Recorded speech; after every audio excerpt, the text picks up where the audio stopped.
Start.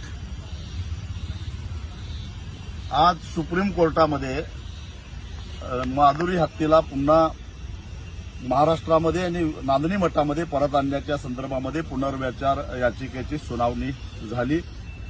राज्य सरकार, वणतारा आणि नांदणी मठाने संयुक्तपणानं भूमिका मांडली की नांदणी मठानं 7-8 एकर जमीन वणताराच्या देखरेखीखाली माधुरी हत्या आणि इतर हत्यांच्यावर सुद्धा चांगल्या पद्धतीने उपचार करण्यासाठी जागा उपलब्ध करायला तयार आहे। महाराष्ट्र सरकार त्याच्यावर लक्ष ठेवून असेल तेव्हा सुप्रीम कोर्टानं माधुरी हत्येला वणतारामध्ये पाठवण्याचा जो निर्णय दिलेला होता तो बदलून हाय पॉवर कमिटीकडे जाण्याची परवानगी द्यावी आणि हाय पॉवर कमिटीच्या आदेशानुसार माधुरीला पुन्हा नांदणीमध्ये आणण्यासाठी प्रयत्न करावेत, यासाठी ही याचिका दाखल झाली होती। आज सुनावणी झाली आणि सुप्रीम कोर्टानं हाय पॉवर कमिटीनं सगळ्या वस्तुस्थिती समजावून घ्यावी आणि माधुरी हत्येच्या आरोग्याची काळजी करून योग्य तो निर्णय घ्यावा, असा